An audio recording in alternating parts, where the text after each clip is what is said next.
This is Nature 6. And I might remind you that there's a process of inquiry that has a particular nature that's in operation here. And the process is one of letting our effect, our gravity as it were, precede our existential quality, so that the arbiter of what is practical is not what is determinable in any kind of absolute static way, because that static objectivity, which we were taught to call practical, is impractical in terms of reality. The expansion of the universe is not just the expansion of the molecular existentiality of gas clouds and galaxies. It's not just those that are expanding, but the gravitational field of the universe is expanding much more rapidly and in much greater volume than the galaxies and intergalactic gas.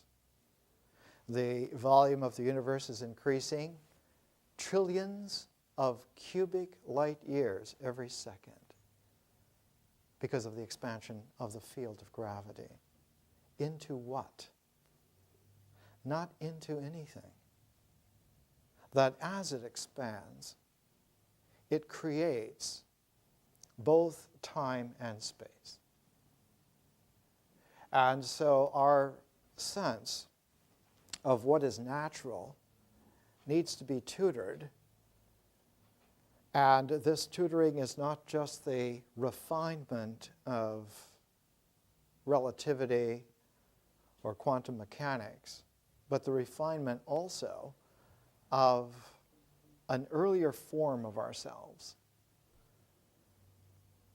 And as we will see, the earlier forms of ourselves go back in resonant waves. And in fact, in just a few weeks' time, one of the books that we'll be using, we use pairs of books, and the next set of a pair of books, one of them is Jane Goodall's Through a Window. Through a Window. She spent 30 years with chimpanzees, and chimpanzees relate to our genetic heritage from a point about 70 million years ago. And already, through Jane Goodall's work, we can recognize many traits, many capacities that we would have previously called exclusively human occur already in animal populations 70 million years ago. So like gravity preceding the actual physical galactic structures and gas clouds, the early resonances that are still operative in us precede our species. In fact, precede the entire genera that would include all earlier forms of man. So that when it comes to trying to be practical, we need to be very circumspect as to what is practical. And the educational forms that were used in the past were, in a very severe sense, truncating us and creating a neurotic tendency even when they worked optimally. And it was very easy to slide into a psychotic box canyon vis-a-vis reality.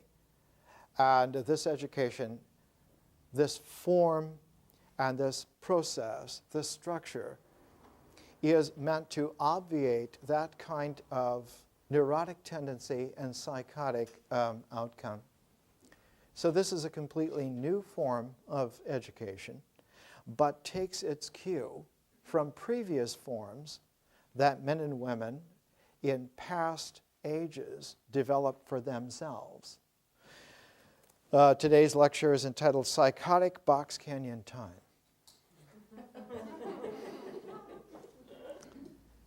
It's a phrase that came to me one time. I was reading a science fiction novel by Philip K. Dick. It's called Martian Time Slip.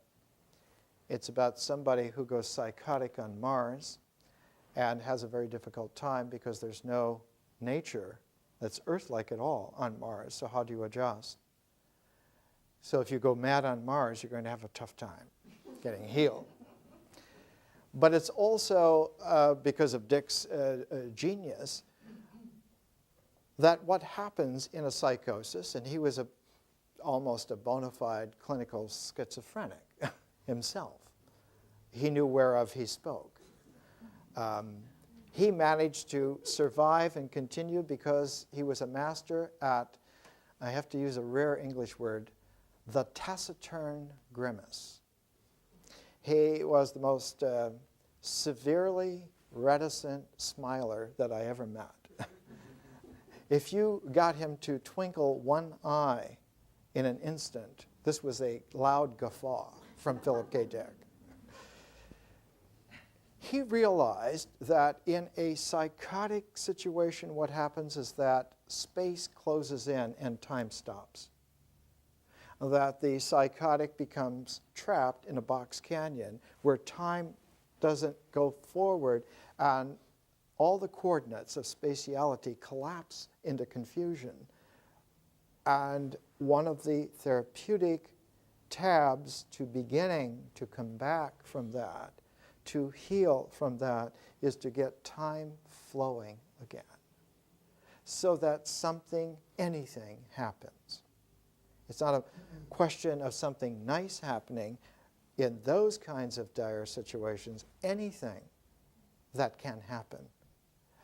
And this is an object reminder to us that time is not the fourth dimension, but the first.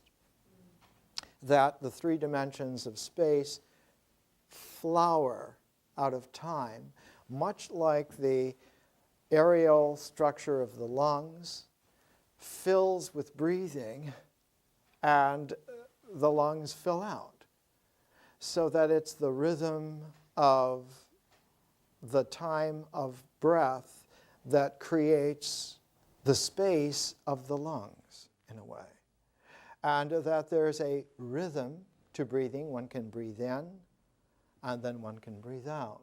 And that the pulsing of space, according to the metronome of time intervaling, is one of the most fundamental qualities of reality. And this shows all the way through like a core, so that even in the most sophisticated meditative yogic initiatory qualities of learning the body, disciplining the body, breathing prana and its rhythm, its temporal cycle, its spatial generating, pulsating rhythm are fundamental. And of course, one can learn that not only does one breathe in and breathe out, but as you breathe in, there is a moment before you breathe out, and after you've stopped breathing in, that's a picosecond of a pause. And that you can expand that pause so that you can make breathing a three-part process. You can breathe in, and you can hold, not by holding your breath, but by holding the momentum into a moment where time no longer has its intervaling registry for not a count of one, but an opening. So if you breathe in for 3 counts, the 4th count you can just simply let occur, and then breathe out for 3 counts. And in this way, you can modulate And you can learn also that as you breathe out, you can also, before you breathe in, let another interval go by. So that you get a 4-part cycle. You get a cylinder-like cycling that factors in a pair of intervals with the pair of breathing. And in this way, presence and prana weave together and make a fabric of attentiveness, which is much more real than simply the physiological, than simply the static registry of materiality. And in this way, one learns a very ancient secret that you must leave spaces of presence in the pulse of life. That life in its physicality includes the spaces that are important because they do not register. They participate in the calibration as if zeros were now functioning, and those spaces create the possibility of orders of powers. So that instead of just getting a cardinality, one also has an ordinality. And it's the ordinal complementarity to cardinality that allows counting to develop into language, into literacy. That literacy, that experience put into language develops a sense of presence that goes along with the pulsing of the physiological cycles of natural life. And that the origins of this go back much farther than the discovery of any yoga. They go farther back than even Paleolithic men and women. They go back to versions of our species, and even farther to versions of primates from which our species and its whole cyclic development came from in the first place. So there's a very deep quality of mystery to nature, and we're well advised that along with the mask of tragedy and the mask of comedy, to keep a third mask, one of mystery.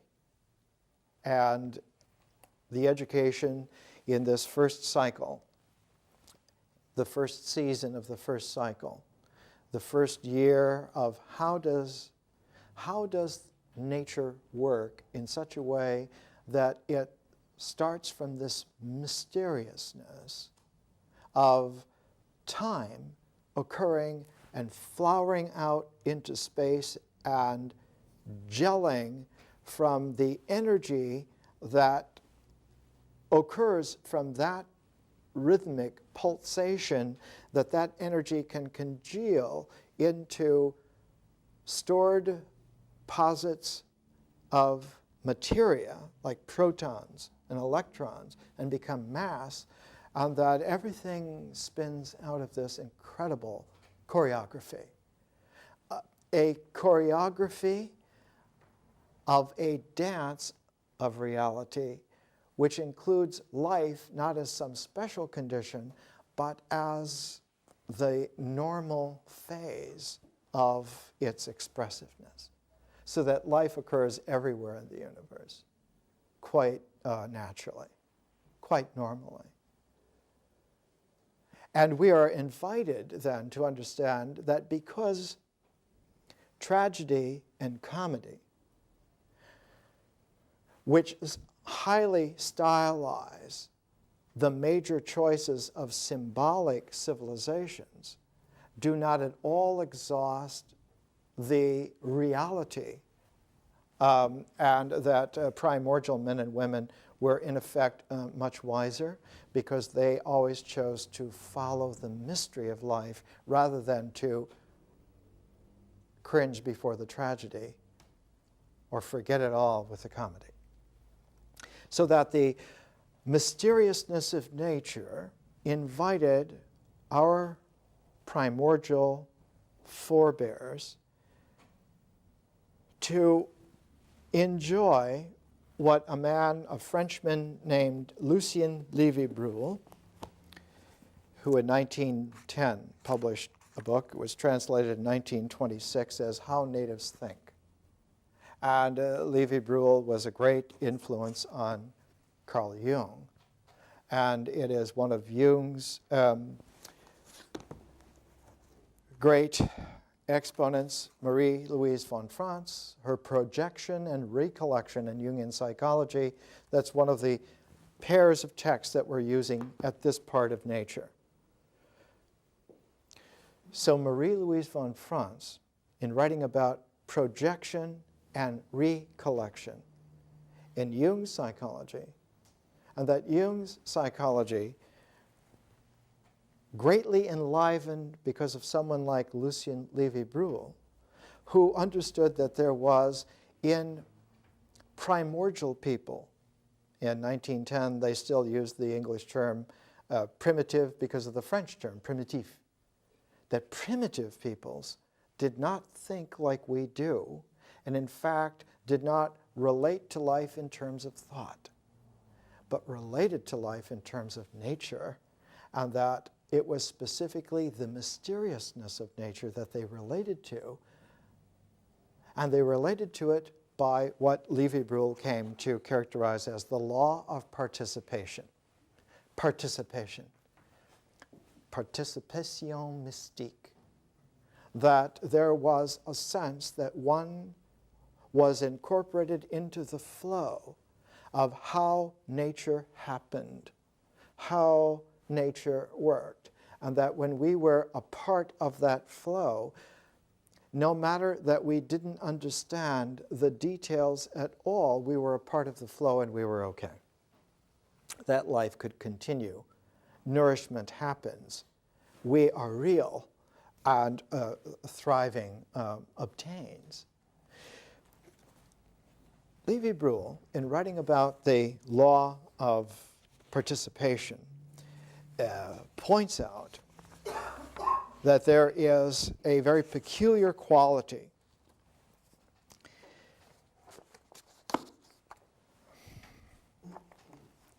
when we participate with nature. There is a correlation that occurs, and that correlation that is occurring contributes to the way in which the energy pulsing, almost as if they were like waves, almost exactly the same way as at the turn of the 20th century, physics came to understand, mathematics came to understand, that energy does not occur in little drops so much, but occurs in fields which are generated by waves. And that there were two kinds of those waves. One were waves of electrical energy, and the other were waves of magnetic energy. And that they blended together, they wove together and made a phenomenon known as electromagnetism. And that the waves of electromagnetism actually were understandable. They were understandable in terms of a pulsation, just like the pulsation of breathing or of life. And an old Scottish mathematician named James Clerk Maxwell doggedly worked out with some writings from a very scruffy Englishman named Michael Faraday, and came up with the equations of electromagnetism. Faraday had been literally a poor boy on the streets of London. He was self-taught in everything. He was apprenticed to a very famous man in England who ran a scientific laboratory named Sir Humphrey Davy. And Sir Humphrey's wife would not even eat at the same table as this scruffy little Michael Faraday. But scruffy little Michael Faraday loved so much that a nobody like him could learn all these wonderful things, that he used to give lectures in London every Friday night to whomever came. And he's the one that developed all of the basic information and ideas about electricity and magnetism that allowed James Clerk Maxwell to make the electromagnetic equations some generation or so later. Faraday, in his desire to convey the simplicity to men and women from the street about the arcane mystery of nature, once put all the processes together and called it How a Candle Burns, and the ecology of just simply lighting a candle and having it burn, explained all of the arcane mystery of the energies of electricity and magnetism to people on the street. It is Maxwell's equations that were the basis of how Einstein re-experienced a primordial situation where he learned that the mysterious presence that occurs in a complementary pairedness happens because one has come to a point of confusion, of not knowing. And it's this most important interface, the interface where in a temporary way one has a bout of confusion that when it would happen in a deeply complete way would produce a psychotic breakdown, happens in miniature where one is completely despairing for a moment vis-a-vis a situation, a problem, a relationality that one cannot understand. And Einstein went through a period of psychotic box canyon time vis-a-vis the Maxwell equations in the late months of 1904. And out of his panic and his momentary despair, because all of his coordinates that should have made sense to him, he was born in 1879, so he was just 23 years old. He was raised in a Germany which was characterized by a man named Bismarck. Everything will be proper and indexed, labeled, and you will obey these labels. And so Einstein's formal world completely collapsed upon himself, and he came to understand in the presence of the pause of a miniature psychotic breakdown that he did not understand at all then what time really was, what space really was, what mass really was, what velocity really was, what really are they? And it is out of that sense of primordial wonderment that Einstein came up with the special theory of relativity in 1905. And it took a while. I remember as a boy being told that originally there were only 6 people in the world who understood what Einstein first was talking about, and they couldn't find the other 5. That there was such a undercutting of the presumptions that they used to call them in the 60s, when you would get into these Zen-type logical arguments, the game of parentheses. That somebody would say something to you, and then you would point out to them the presuppositions upon which they were making that statement, and that we can't even get to that statement until we deal with all these presuppositions.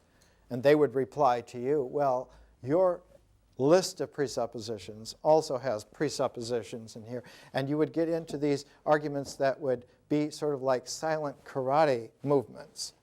And graduate students in philosophy became brilliant at not saying. And you were very wise because Well, they never made a mistake. They never said. And this kind of psychotic Box Canyon time did not serve that generation very well, because there is always a compensation. And the compensation in the 60s was somehow to bust loose from this choreography of silent sophistication into some kind of transcendental ecstasis. And by that, one regained nature. One re-participated with the energies of life in its universal mysteriousness.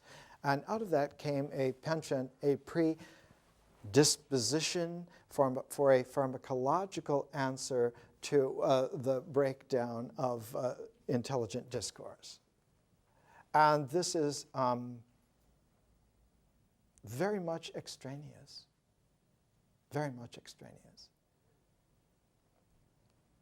When primordial men and women participated with the mystery of nature, their participation brought to their attentiveness that the cycling of nature has its rhythm, and that if one learns to move in that rhythm, it is the rhythmic participation that's important and not the content.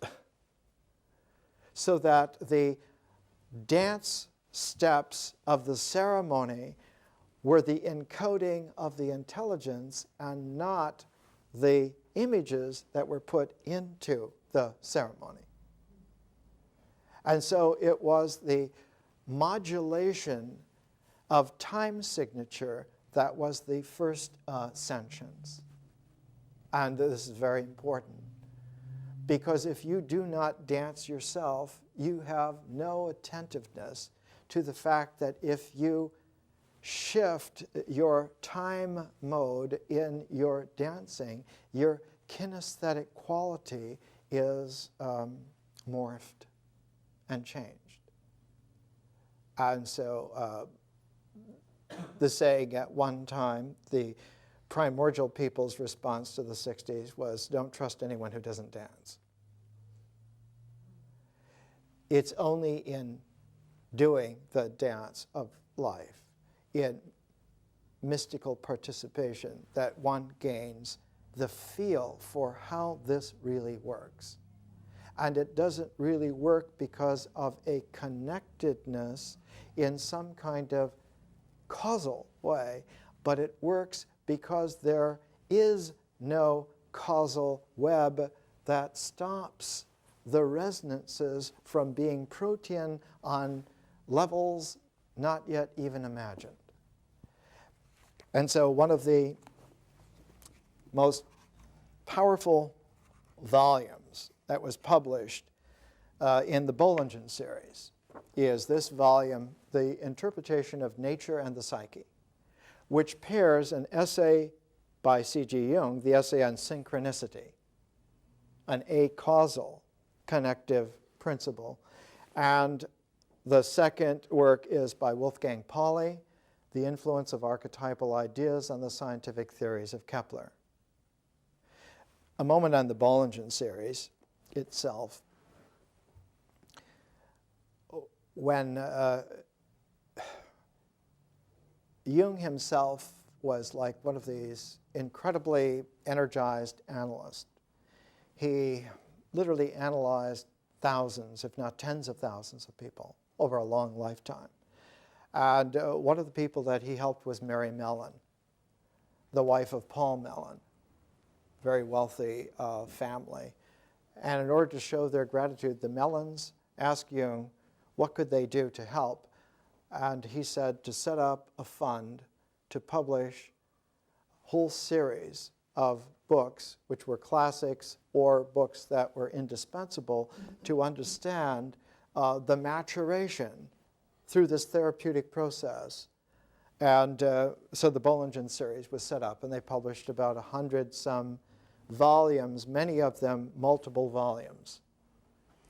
One of them that's still going on is the Mellon Lectures in Fine Arts, given every year in Washington, D.C.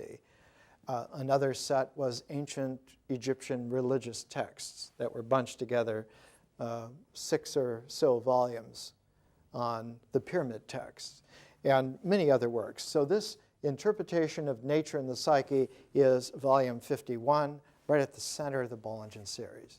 The translation of the I Ching from the German of Richard Wilhelm from the Chinese, taking Wilhelm's German and translating it into H.G. Bain's English, was published in the Bollingen series. So that the I Ching, which is one of the books that we started off with, is a Bollingen volume. And if you look at it on its title page, it says Bollingen Series 19.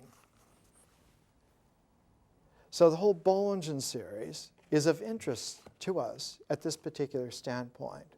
And the fact that Jung's synchronicity, the acausal connectiveness, should be paired with the writings by Wolfgang Pauli. This originally was published in Zurich in 1952, and it was near the end of Pauli's life. He lived from 1900 to 1958. And one of the connections for us, one of the synchronicities for us, is that towards the end of his life, Pauli was linked with Jung. And in fact, a lot of Pauli's work was then made much of in archetypal psychology. But the first work by Pauli was concerning Einstein.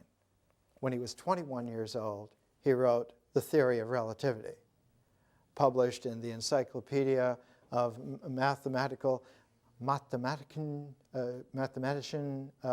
Wissenschaften, Volume 5.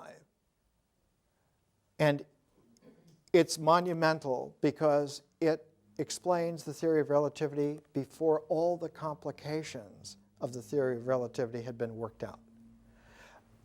The complications that during the 1930s and 1940s became so bloomed and blossomed in complexity that even by the early 1950s, it was almost impossible to make any kind of clear, simple statement about Einstein's theory of relativity, because it had ballooned and blossomed in its evolution and development into one of the most complex understandings of the universe ever promulgated. And it was of enormous interest because it was the exact complement to the prevailing theory of the universe before Einstein. Sir Isaac Newton's theory of reality had obtained since the late 1680s, his Principia Mathematica, 1687. And Einstein's theory of relativity, both in the special theory of 1905 and the general theory of about a decade later, over about 2 generations, completely eclipsed the Newtonian idea of the universe. Newton's basic idea included an assessment which was exactly the opposite of Einstein.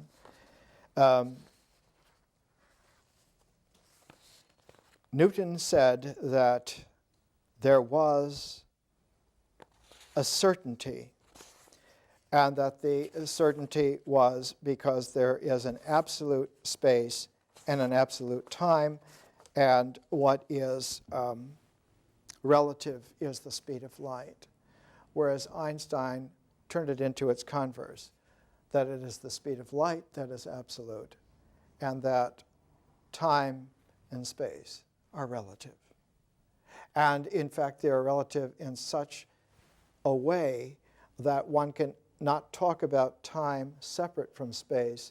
And so the theory of relativity brought time and space together and wove them into space-time. So that one of the books that we're using now along with Marie-Louise von Franz's projection and recollection in Jungian psychology, is a book called A Journey into Gravity and Space-Time by John Archibald Wheeler. Wheeler is 89 now, still alive. Wheeler was Richard Feynman's teacher at Princeton. Wheeler was there at Princeton because when Einstein left the German European theater, he went to Princeton, to the Institute of Advanced Studies, which collected many émigrés at the time, and the Institute of Advanced Studies at Princeton became the center of intellectual exploration of this new universe. And it was there that Einstein and Wheeler and later Feynman and many other individuals worked together. Wheeler is the one who coined the term black hole. He is one of the most outstanding and least understood and appreciated figures. He is the basic author of Gravitation, still the text on gravity, and it's a text that has survived for almost 30 years in university physics. His At Home in the Universe shows the smiling face of Einstein at the top. And as I pointed out, At Home in the Universe begins by a double page of showing the 7 Sibyls of mysterious antiquity. And in fact, Journey into Gravity and Space-Time itself begins with a mystical poem. So that Wheeler is an extraordinary individual. His relationship with Pauli is that Wheeler comes at the deep flowering of Einstein's theory of activity and relativity, and Pauli comes at the beginning. And even though his writings were very influential all the way through, increasingly he came to understand that there was an archetypal shift before Newton, and that this shift had not been appreciated previously. And the shift came. Newton wrote in the 1680s. He died in 1726. So he wrote in that 1685 to 1725 era. The man who is responsible most for Newton having the mathematical sophistication to apply it to the universe was a man named Kepler. And it is Kepler who is singled out here by Pauli in this volume. And it is Kepler who published in 1608 a book which was called The New Astronomy. And it was the great revolution in human thought. Newton's Principia Mathematica mathematizes and puts into general usage what Kepler in the New Astronomy first developed. So that Kepler's New Astronomy is like the special theory of relativity, and Newton's Principia Mathematica is like the great general theory. What Pauli compares to Kepler here in the early 1600s is how radically different Kepler was from, he took an English thinker at the time named Robert Fludd, who was a great occultist at the time, and showed that Fludd depended upon an old metaphysics that claimed presage because it was traditional and could be traced back to ancient times. What Kepler brought out was that that whole metaphysical lineage was based upon a visual, perceptual activity that was not necessarily true, and in fact was only a special case of limited reality, and that the mind, trained by mathematics, could go beyond that limitation, could go outside of that theater, that stage of images. And it is Wheeler's contention that Einstein developed one of the great perceptions, the perception that Pauli, in his theory of relativity, had already in 1921 had posited. The quotation is very short. The theory of special relativity was the first step away from naive visualization.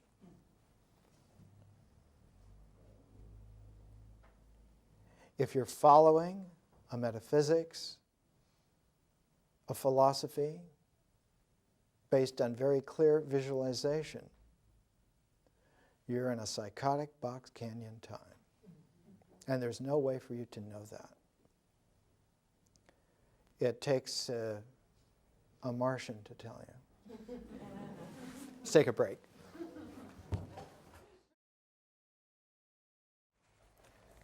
Let's come back to not so much a consideration, but an engagement with not just the materials, an engagement with ourselves, appreciating the materials. We've learned by the beginning of the 21st century that everything counts, and especially many aspects which cannot be counted must be considered as part of the choreography. Here is what has been numbered as chapter 6 of the Tao Te Ching in my translation, to help us come back not only to the material, but to ourselves engaged in a relativity with that material. The chapter has two characters at the top, and one character translates as completing, and the other character translates as form. So at the set of the pair, completing form. Valley spirit, not death. This is called mysterious woman. Mysterious woman herself, the gate. This is called heaven-earth root. Constantly seems to reoccur, using itself non-effort. There's a quality, an appreciation dimension. Wu Wei. It's not doing, but it's doing with the zeros factored in, so that you get an ordinal sense of complexity. And it turns out that there's not an unlimited ordinality to complexity before the patterning begins to have a rhythmic structure to us, which is appreciable by insight as completing form. In other words, the mysteriousness of nature, when you become participatory, not only to what is, but to the intervaling, the zeroing, ratios that cannot be counted but still participate. When you become acquainted with that, there is a quality where there are levels that constantly reoccur, and that these levels occur as a set themselves, and that you could continue that set, but there's no need to continue it after a certain threshold, and the threshold is 64. a set of 64 items. And half of that 64 is 32. Half of that 32 is 16. And if you keep going by halves, you eventually come down to a primordial pairing, which are front and back of a unity, which itself emerges whole from zero. So that the way that 1 emerges from 0 is such that 1 and 0 together are a set and occur as, in reality, a pair, even though only one of them can be counted. And that on such a simple seed, the whole understanding of pairedness, that the oneness of te is paired, never occurs. Its unity is that it is a complementarity. Not from the beginning, but even before the beginning. It wasn't something posited in chapter 1. It was already evident and operative in chapter 0. In the preface of existence, 0 was already operative, Tao already occurring. So that the level, the first level that one can count, there is already a pairedness. And so deep is that pairedness that that pair also is a pair of pairs. It's like in your breathing, in that kind of sadhana, the breathing in and the breathing out are paired. But the presencing of the pauses within and without are also paired, occur as a set. And that those two sets, literally, it's more than just 2 and 2 making 4. A pair and a pair of pairs, 2 squared, not only make 4, but it can be stated as a square. It's a profound realization that the frame of reference generates out of 0, and that the unity occurs as a primordial pairedness, and that is so deep that that pair pairs. And when 4 is paired, on that level of 8, you have a median. 1, 2, 4, 8. So that if you went pairing 8 to 16, 32, and 64, you get to the 64 hexagrams of the I Ching by 8 trigrams, which come out of a Tao Te originating set where only Te can be enumerated. And we began our course, we began our investigation in nature with the Tao Te Ching because it gives us the most primordial clarity for how that set of 1, 2, 4, 8, 16, 32, 64, how that 7-leveled set of waves of manifestation actually occur. The 7 occur, but the primordial Tao is so fundamental that it is real before occurrence becomes objective. So that there is a quality of mysteriousness before the set of 7 occurs.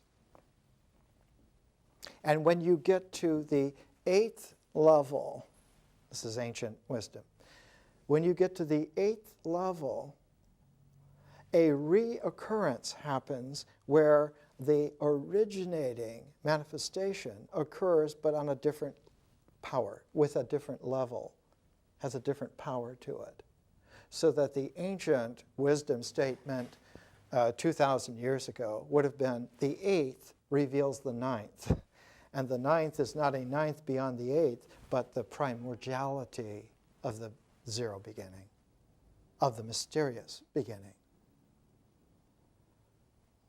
So that the whole set of an octave, an eight completeness, like a musical scale, if you run it through, the eighth is another do, but it's one level higher in that that octave now has been able to shift a pitch, shift a tone, and it shows up most prominently when you dance. You have to make an adjustment for that. So that do, re, mi, fa, sol, la, ti, do is indeed an octave. Is what? Is a set of making notes that occur together in a scale, but whose articulation depends upon the ability of those notes to be taken out of that scale and rearranged because an intervaling, ordering reality is also operative within the set. For boys who are older than 5 or 6 decades, you remember that you learned in the 7th grade to set type. It was just one of the fundamental things that education used to do. And you had all of the letters out of little bits of lead in the case. And the biggest case of little lead letters was E, because it's the letter used most in setting type. But the largest case of all, right at the beginning, was the blank leads that go in between the words. And you had to learn in setting type, you held a little metal tray in one hand, and as you made the composite of spelling the words from these bits of type, it was like learning to type, only typing by placing the lead letters there. You had to always put the punctuation intervals that had nothing on them. And so you learned to float your expressiveness with zeros woven into the alphabet that you were using to make your language. And it was the most graphic, simple way of understanding how Tao Te works. And of course, the icon for little typesetters was always Benjamin Franklin, who was the first to understand the deep wisdom of that aspect of setting type. And he was also the discoverer of electricity. He is the first person to contact that primordial power in the universe and understand it and store it and use it. And it's Benjamin Franklin's work on electricity 250 years ago that set the stage for everything that has developed since then. Because he learned how to weave his Tao into his Te all the time. In fact, you get a completely different readout of American history if instead of starting with George Washington, you start with Benjamin Franklin. If you count from Washington, you start counting from 1. If you count from Benjamin Franklin, you count from 0. And you get what I call a hermetic America. It's slightly, majorly different. This course makes sense in terms of that heritage. Now, along with the I Ching, we started by using Thoreau.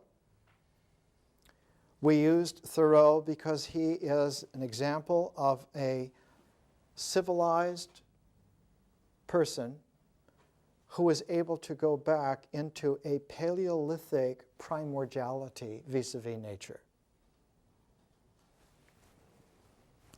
He had an advantage. He was sophisticated because he was born, brought up in Concord, Massachusetts, very near to Boston, very near to Harvard University, where he graduated. And he was sophisticated. He made his own translation of Aeschylus from the Greek at 19. He was a linguist in 7 or 8 languages. But he also was born and grew up in a Concord, Massachusetts, where it was easy to go out into any field and find Indian arrowheads. That the physical archaeological presence of the Paleolithic American Indian people was just below the surface, if not right on the surface. So that Thoreau lived at one of the most magical interfaces of sophisticated Harvard classical Greek education and American Indian vision quests into the mystery of nature, and they were there. And the metronome between those two, the synergy between those two fields, like an electric or magnetic field, the synergy for him was in walking. Walking. One of the greatest yogis of the 20th century in India, Vinoba Bhave, who was the inheritor of Gandhi's whole satyagraha development, was known as the walking saint. The walking saint. He wrote once that walking was the correct pace of thinking. Plato's whole education was based upon walking. It was a dance choreography that was transformed into walking together through a garden, so that the walk became a choreographed kind of extended dance, where it wasn't a dance of quickness for the movement to accrue on some kind of stage in a piece. The Greek term for that was choreia. The choreia had an archetypal, fundamental form to it. It's still evident in the great early poetry of Pindar.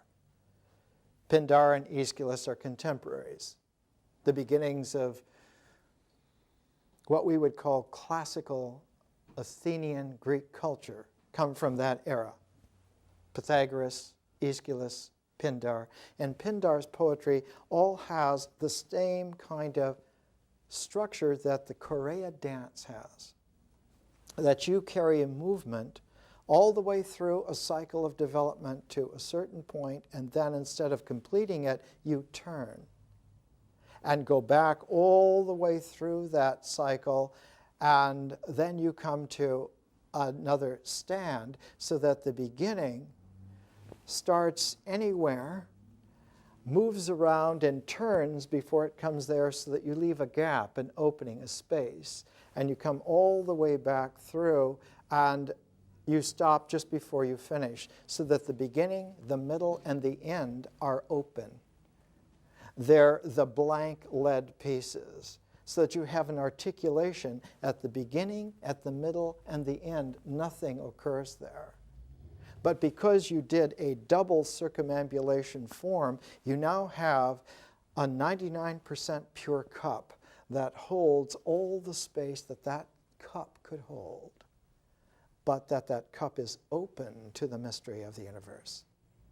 Now, this is particularly poignant because the form of language put into experience sequencing, the Greek term was mythos. The form of a myth is that it has a beginning, it has a middle, and it has an end. It's called a plot line. You cannot have a plot line unless you have a beginning point, some development which has a middle point, and an end point. The story has to begin, it has to have some center of its development, and it has to have an end. Otherwise, it's not a good story, not a good plot line. That plot line, that linearity that you can draw between those 3 points, that's the origins of geometry in the sense of what you can draw as a line. But the choreia, dance movement, is specifically the other side of that. It is a mystic language that has no beginning, it has no recordable middle, and it has no end. Now, John Wheeler, in his journey into gravity and space-time, talks immediately at the beginning about how the boundary of a boundary in mathematical physics must be understood to be zero. And once one understands that, then you can begin to have this sense of not only Tao Te, but the way in which Einstein's space-time is actually a time-space, time being the first dimension, and that time-space generates another dimension, a fifth dimension, a quintessence called consciousness.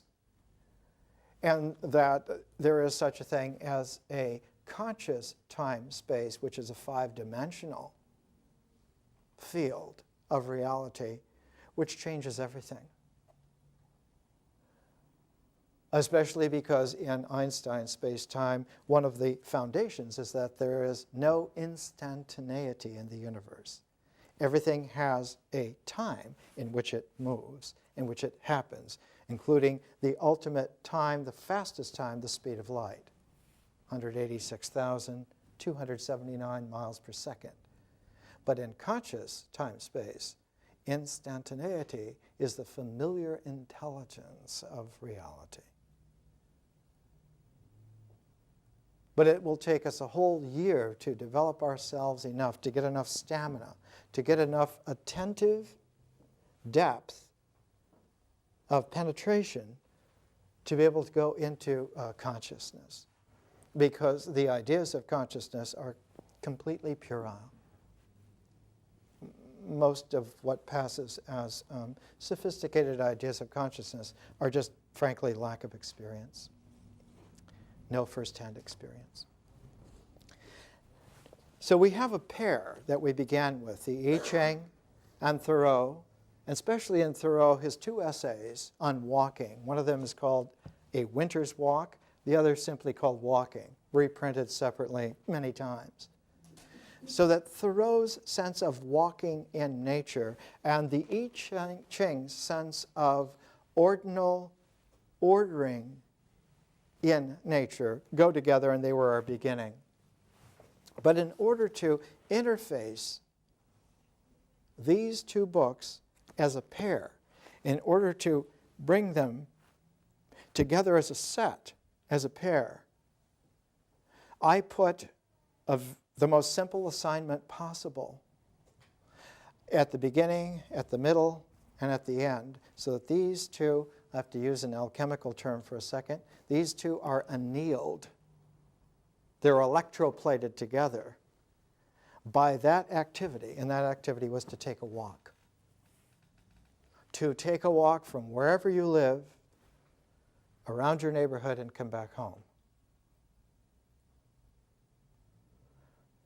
It's as random as you can possibly get, and as practical as you can possibly get, and even though there's a huge literature on random walks in biology, random walks and their applications in the physical and biological sciences, and there are many things that can come out of this, Markov chains and so forth. All kinds of higher mathematical developments come out of something as innocent as a Thoreauian random walk in a Tao Te Ching nature. Now we're going to do something that develops that random walk that you took. And if you didn't take it, then you have a walk to take. To write up that walk, to give yourself a Thoreauian type of permission just to write up what that walk was. And then we're going to align with that a second walk. And the second walk will be take that same walk, but with a perceptual cue of one and one only element. The most simple set of elements that we're familiar with is earth, air, fire, and water. But because we're attentive to the Chinese, let's add a fifth element, metal. Take that walk again, but be alert and attentive to indexing that walk by one element only. Pick one of the five. so that that second walk will have a quality. It's a quality that was developed in mathematics by a man named Gauss. And that is, we're going to experience a very sophisticated kind of analysis without even knowing how sophisticated it is by changing by one item only the structure, the analytic, as one would say, of how our capacity for experience transforms into an idea. And it'll take us all this year to investigate all the nuances to get the nest really made,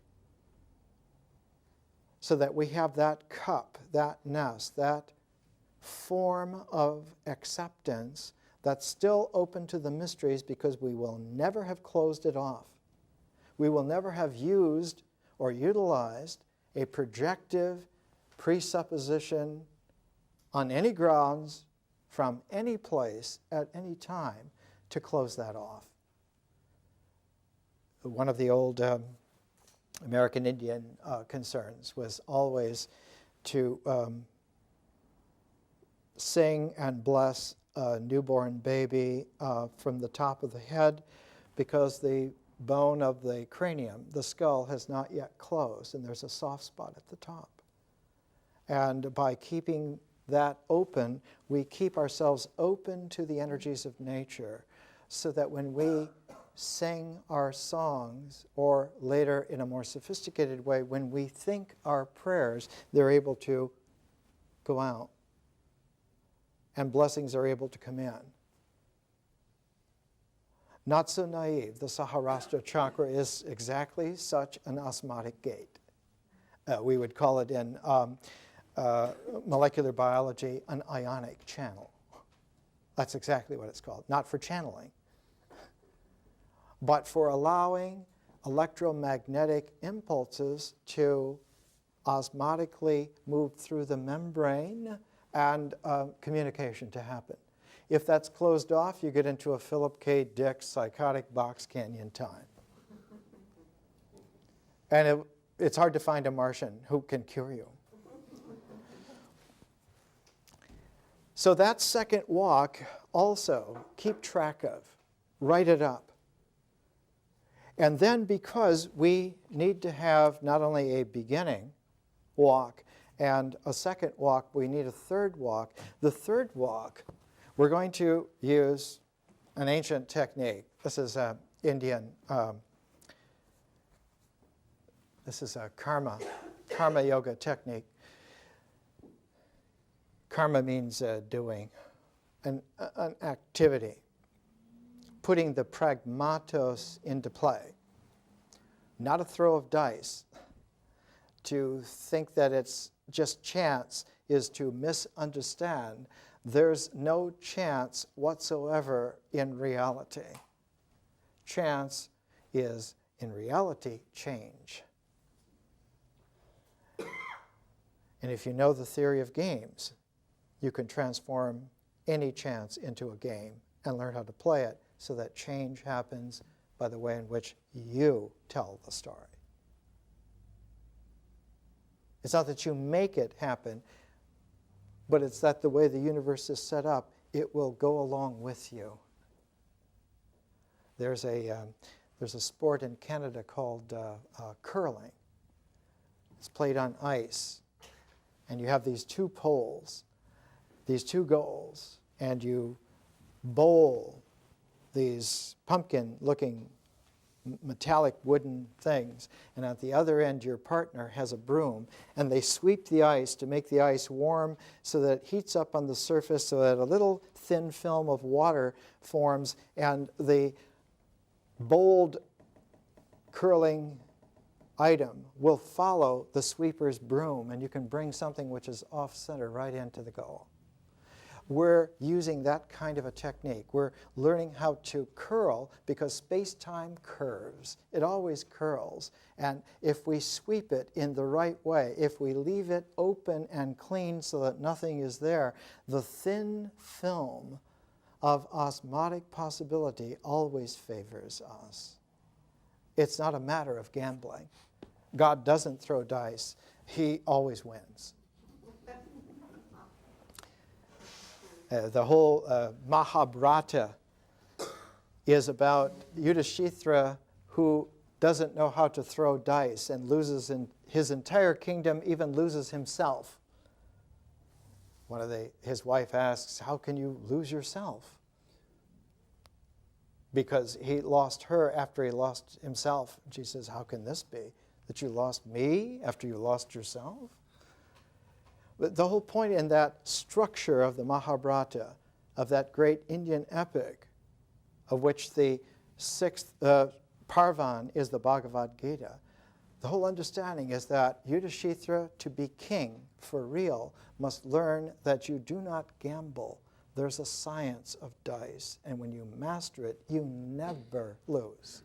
You never lose. It's all over. You always win. This quality we want to bring into play with the third walk. In the third walk, whatever walk you took in the first and the same walk in the second with the single element, in the third walk, go exactly the opposite way barefoot. Leave your shoes and socks off and go exactly the opposite way. So that we will have 3 walks at the end of 3 months. The first walk truly random.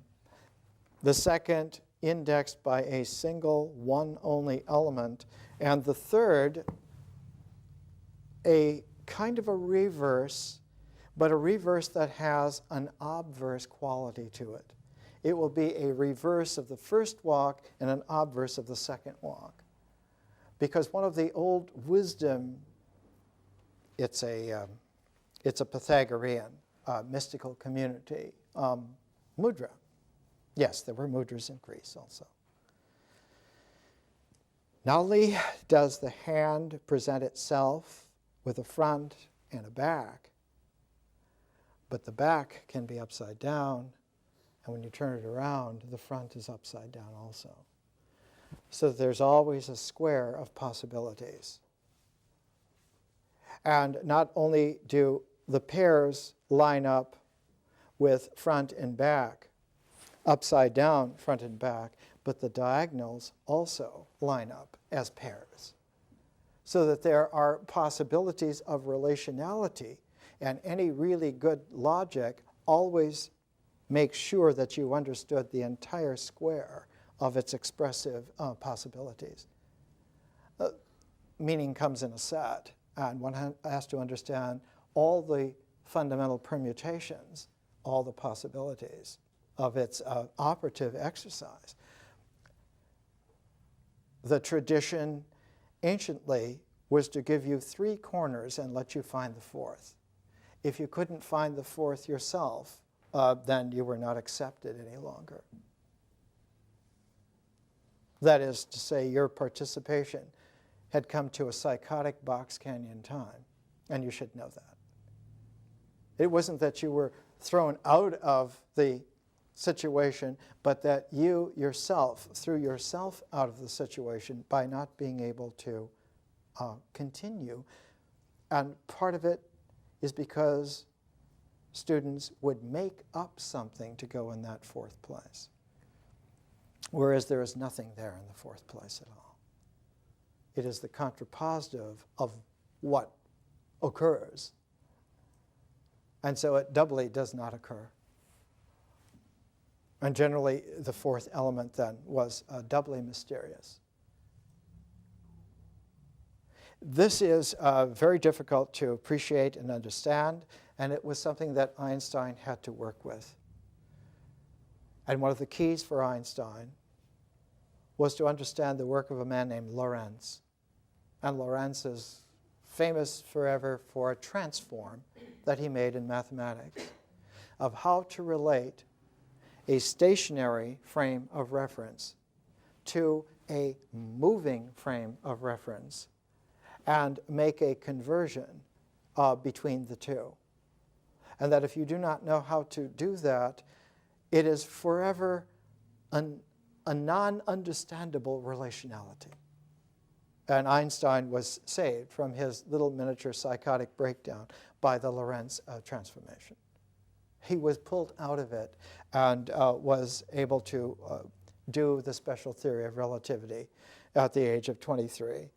He was ever after that reluctant in a conscious way to never talk about how he thought mathematically. Never again in his life would he ever talk to anyone or reveal the actual workings, because he appreciated, he respected the mystery of not saying, of this non-doing, this wu wei.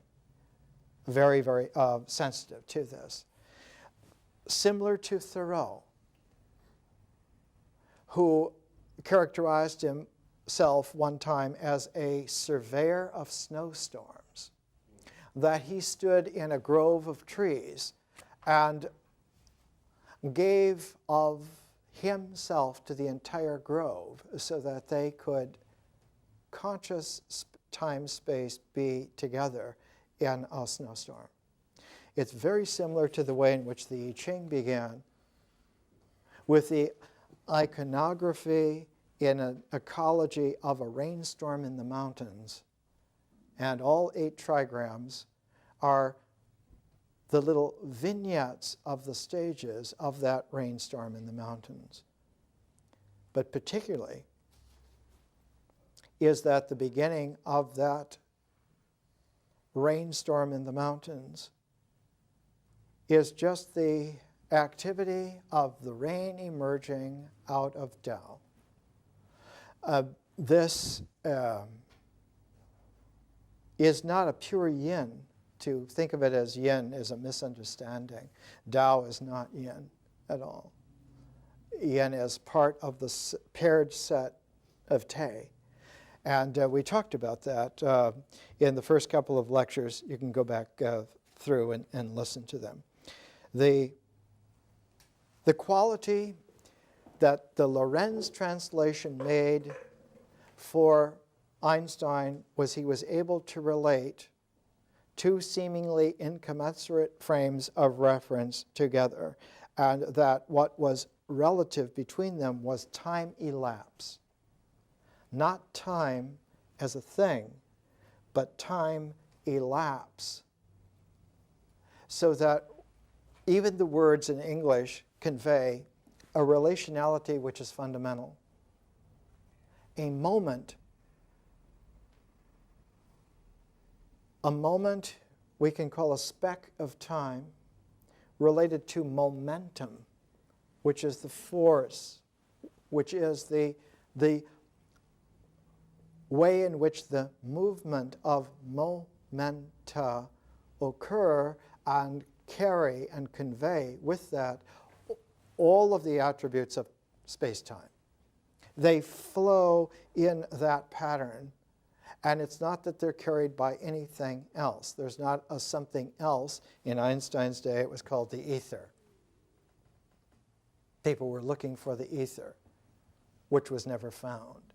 It was like in Franklin's time, before electricity was understood, they called it phlogiston, that there was some mysterious substance that carried all of this.